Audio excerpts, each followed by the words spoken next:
I gotta stop smoking this. If you're not ready for it, weed can like trigger a Kundalini awakening. Supposedly it can get stuck in your spine for years, and then when you move a certain way, it can actually get released into your blood.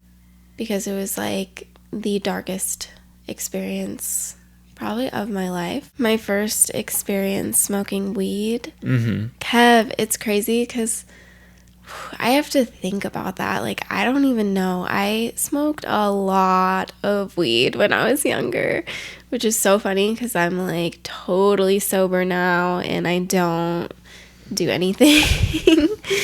But I was a little partier in high school, and yeah. How much weed did you smoke? Like on Like every day. Okay.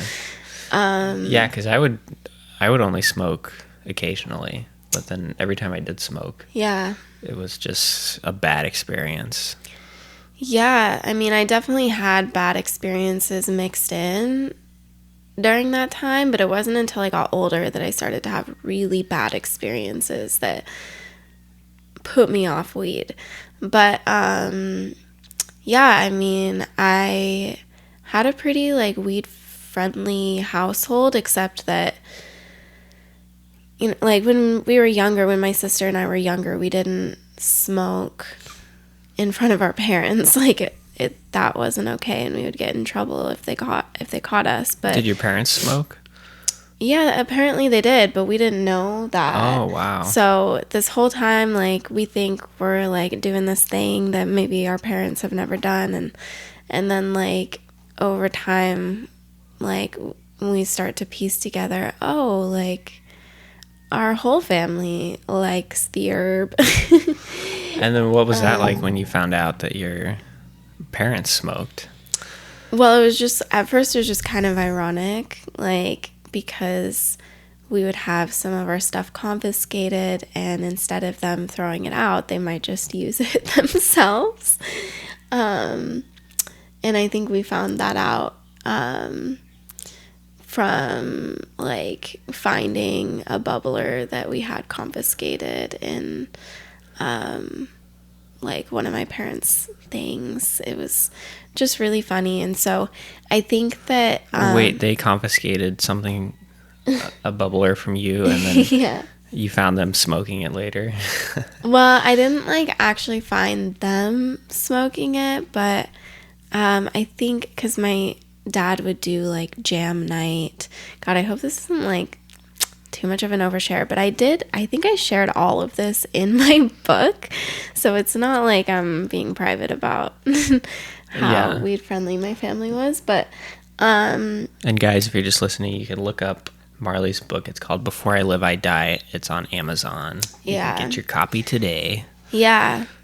Yeah, so anyway, we'll get back to the book probably later in the pod, but yeah, so we had our bubbler confiscated, and you know, for those of you who don't know, a bubbler is basically like a mini bong. That's the easiest way to put it.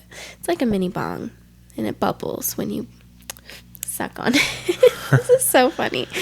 But yeah, and then we found it in my dad's like jam, he called it jam night, but he had like a band that he would play with every week or something in the garage or in the shed, and I don't even know that he like smoked as much as maybe his friends did, but yeah. So him and his friends were getting just blazed in the garage playing the drums. Yeah, and we were just while you were very slowly starting to piece together, oh, like we're getting in trouble for this, but also like our parents aren't exactly like anti-weed. Right. I mean, that's an interesting position for parents to be in. When, like, because yeah, I guess at what age would you start letting your kids smoke, you know? Yeah, I mean, once we were in college, like I was struggling a lot with my health. I was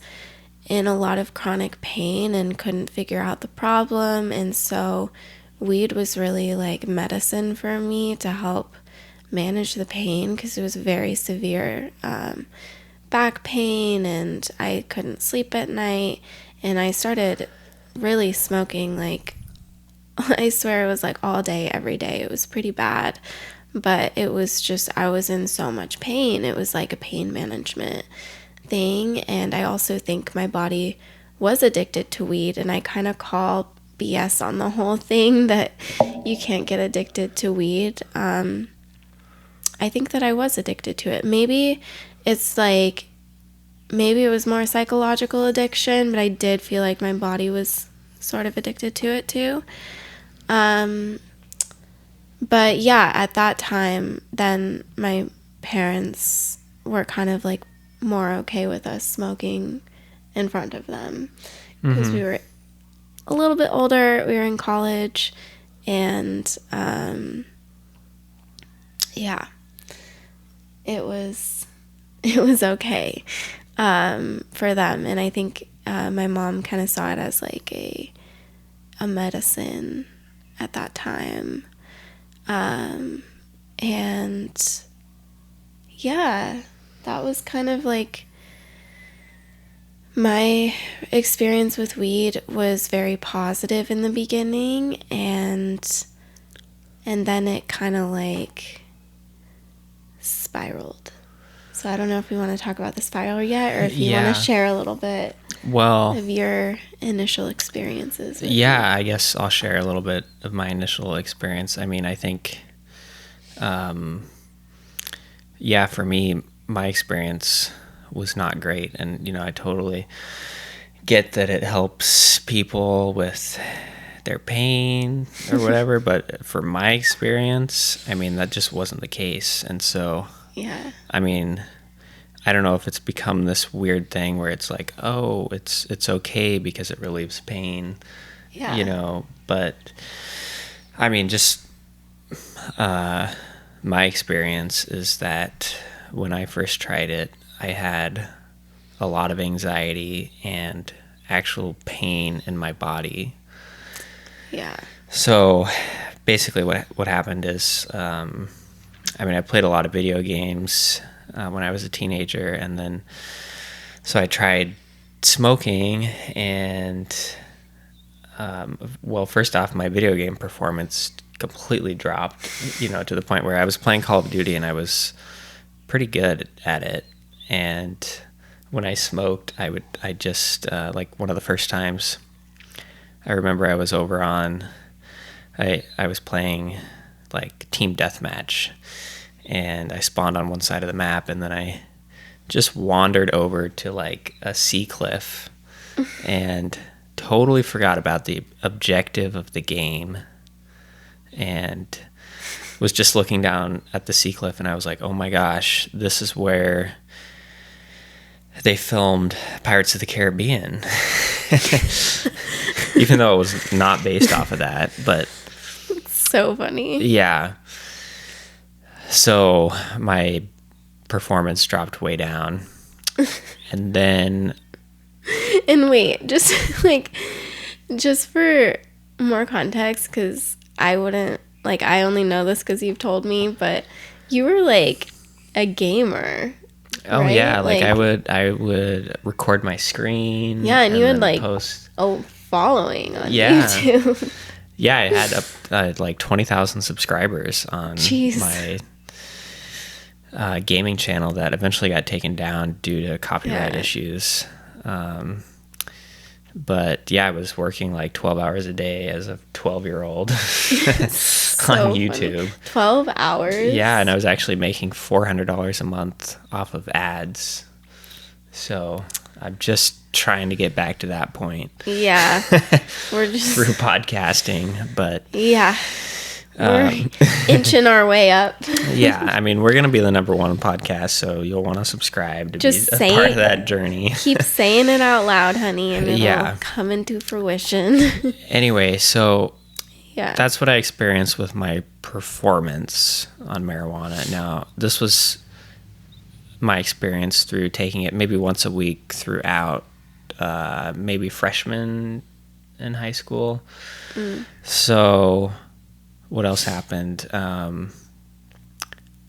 It was like injuries I had from skateboarding, because I also skateboarded a lot.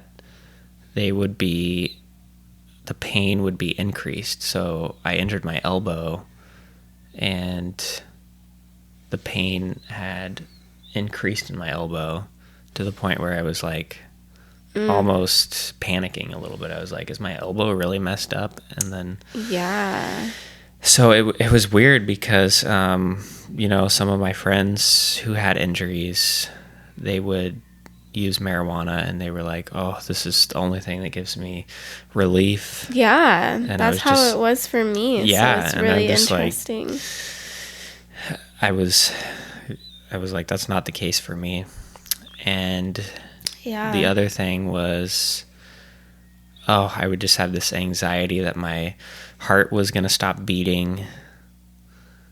And I was like, oh my gosh, do I have to think about making my heart beat to make sure it keeps beating? And God, I feel like I've had moments of thinking that in a high, though. Yeah, this was maybe after like 2 bong rips, No. So then if I would ever go for a third one, I was like, well, last time I took 2 bong hits and I had all these anxious thoughts, and so just about like it was almost causing like this hypochondria in my body. Yikes. And it was kind of distressing. So then I was like, I gotta stop smoking this. So I basically just after a little bit of usage, I was like, I'm done with this. I'm not gonna. I think because I'd heard so many good things, I was like, I'm gonna give it a shot again. And then so I would stop for years, and then I would try it one time again, have a horrible experience, up until the last time I tried it was probably like 2021. And I did an edible, and then just had a bad experience again. That was here. Yeah, that was on island. Yeah, that was on Oahu. That's crazy. And so, and then I was like, that's the last time I'm ever doing weed at all. Wow. So now I haven't had it in 5 years now. Jeez. Yeah. Yeah. I mean, weed is powerful. Yeah. It's a really powerful herb. Yeah, and wow, I mean, it's really interesting. It almost sounds like your body like had a dysresonance with it, just like from the beginning. Totally. It's interesting because you're literally the calmest person I've ever met. Yeah. And that's like why people smoke weed generally, is to like I chill. think my body is naturally like pretty kind of calming itself. Yeah. And it just maybe kind of freaked out my system when it had this other thing in it, Yeah. Because I feel like my body knows intuitively just how to be relaxed and calm. And then when I had this substance, it was almost like my body couldn't produce its own calmness, maybe. Yeah, so that makes a lot of sense. Yeah, that was really interesting. That was kind of my initial experience. And then, so do you want to talk about my downfall? Your downfall. Yeah, I do. Yeah, I mean, it's hard for me to think like exact. I mean, I can think of an exact moment where it began. Because it was like the darkest experience probably of my life was with weed, and weed was what triggered it. So I'd been like I said, I'd been smoking weed every day. Like, I was very high functioning high, and I was doing it because I was in a lot of pain. I was also struggling with severe anxiety, and it was like the medicine that I felt comfortable taking. Like, I didn't want to take any sort of anti-anxiety prescription medication. That was like, it was not in my nature to seek out like drugs that were from like, what do you call it? Like pharmaceuticals. So weed was like my crutch. And also we'll talk about alcohol in the next pod. But I also like kind of waned off alcohol and was very much like turned towards weed because alcohol had caused so much problems in my body. So anyway, I was like very, very much like smoking weed every day, pretty high functioning, like I would do like my math homework high, and I would do like, I was like very functioning. And then it was like August 2017. Have it written in my book. I don't want to give too many spoilers here because there's actually a lot about weed kind of woven into my book. But I smoked weed with my sister and my mom, and there was like nothing particular about this event except just that I had just been diagnosed with fibromyalgia, which explains the chronic pain that I was in, and I was still like probably at the peak of anxiety and pain in my body. It was like I was afraid my body was gonna just like stop working from tension. So I smoked this weed, and it just like, weed like has a way of just like unwinding everything. I felt like it just like started to like melt all these knots in my body. And I remember distinctly, we were in a car, we were going to the beach nearby my house, and it was like a hot day. I swear I might have like described this in another episode, but anyway, it was a really hot day, and suddenly like the knots in my body start melting like really fast, and I start to have this like panic coming over me, and I'm like, whoa, I'm not okay. And immediately I start to feel myself go to my past life, where I knew it was a past life. Luckily, I knew it was that because I had gone to a psychic like 6 months prior. She sort of like told me problems I was having with like tension in my throat was from a past life. And yeah, anyway, so I knew it was a past life, but it like took over me full body. I like was thrown back into my past life. I suddenly had a rope around my neck, and I was being suffocated, and I was like unable to like it was just so bizarre because I felt like I was in the past life, but I could still see that I was in a car, but I was like not in the car. I was in the past life being suffocated to death.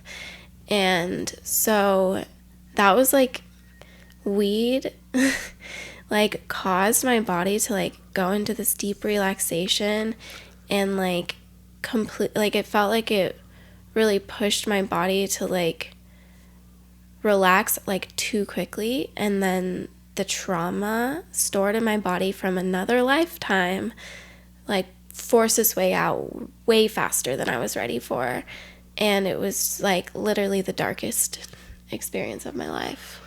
Wow. So had you known about past lives before that experience, or did that? Yeah, I did. So that's what I was saying was my psychic healer told me that I had a past life associated with my throat, and I had done, I don't want to give away too much because this is in the book, but I had done like a guided meditation already that took me to the same past life, but I hadn't had any feelings associated with it. I didn't even know if it was real. I was just kind of like, okay, so maybe something horrible happened in a past life and it's affecting me, but I didn't have any like yeah. So do you think weed was like the kind of the catalyst for this? Weed was the catalyst, yeah. And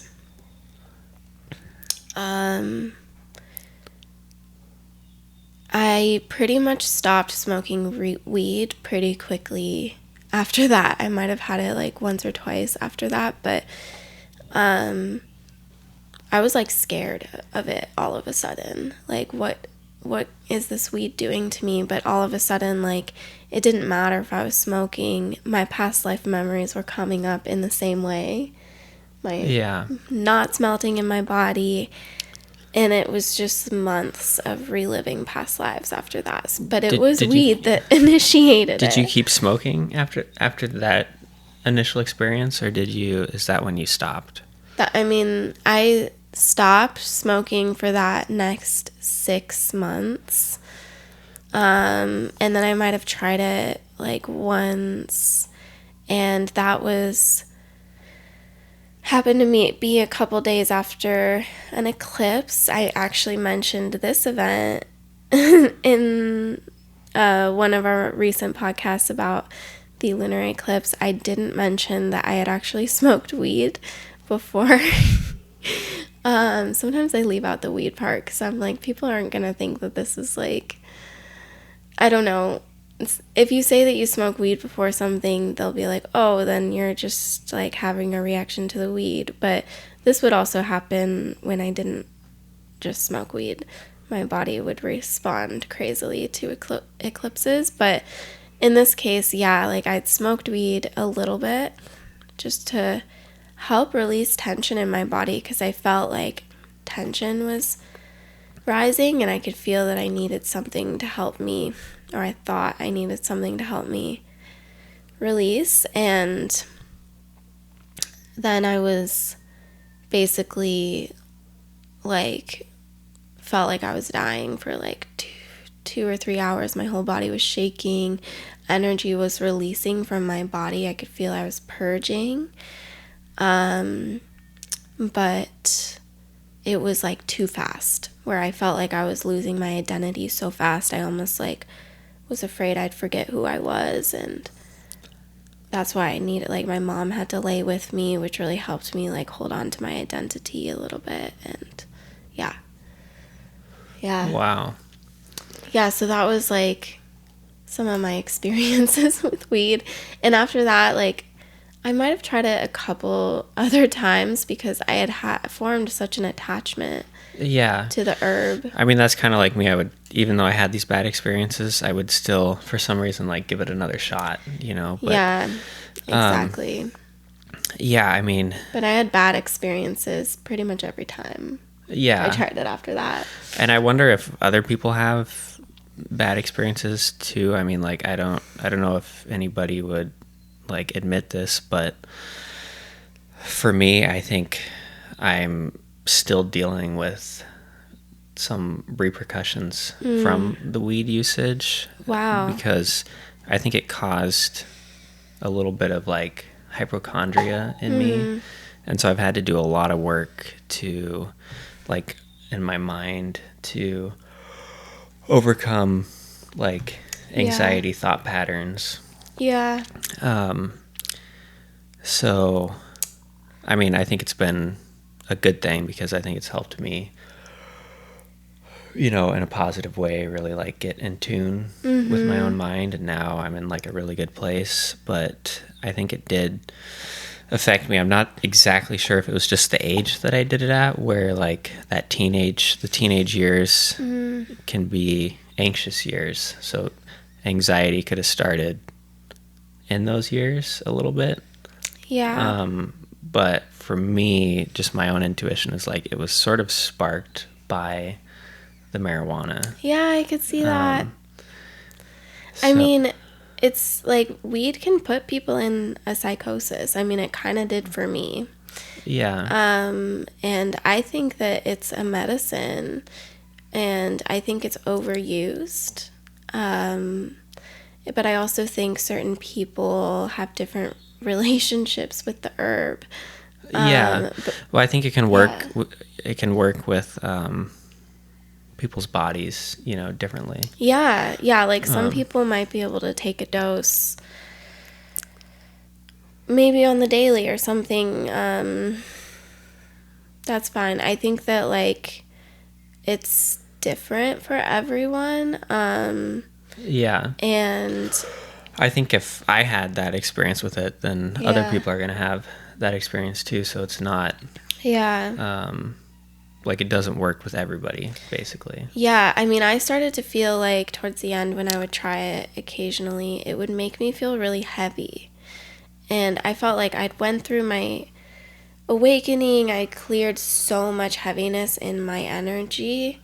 And then I no longer was like, I felt like I had a disresonance with weed all of a sudden, where it was like it would weigh me down. And also I was like so psychically in tune with the non-physical. I needed to ground and to like be a human, be like a normal human, and weed like only like shot me up in the sky. Yeah. Well, I mean, it's also been around a while. Like weed has been around 6,000 years, and they use like CBD to help reduce anxiety. Yeah. And they have hemp seeds, and they make protein powder out of hemp seeds. But what's really funny is like I try to stay away from all the, like, I don't drink the kombucha with CBD in it, and then you and me both stay away from hemp seeds. We're like, we're not gonna ingest anything. I just like I can feel it. Yeah, so if anything has hemp seeds in it, like I was looking at protein powders, and I'm just sticking to the pea protein right now, not the hemp seeds. Or even like you can sprinkle hemp seeds over your smoothies or oatmeal, but you and me are both like, we're not going to have anything with that in it. And then you were telling me that your sweat can smell like, oh my gosh, weed sometimes. Yeah, like I swear especially when I smoked it towards the end, I noticed that my sweat would smell like weed, which was so, I just did not like that. And even like to this day, sometimes I'm like, do I still smell it in me? Like, right. Can it carry with you that long? I don't know. You were saying LSD can get stuck in your spine. I've heard that. I don't know. I didn't hear that. I heard it from my friends. Okay. But, we probably should have. But I don't know about weed. Yeah. But yeah, you were basically just saying that LSD supposedly can get stuck in your spine for years, and then when you move a certain way, it can actually get released into your blood. And then you can start tripping. I'm not like something, or a like doctor. This is just something my friends told me. Yeah. I don't know if that's real, but yeah, like back to weed though, because we probably want to bring this to a close. Yeah. But I do want to say like weed is also known, to like trigger schizophrenia. Right. Which is really interesting because when I was like going through my past life experiences, like the closest thing I could relate it to is what I would think of as schizophrenia.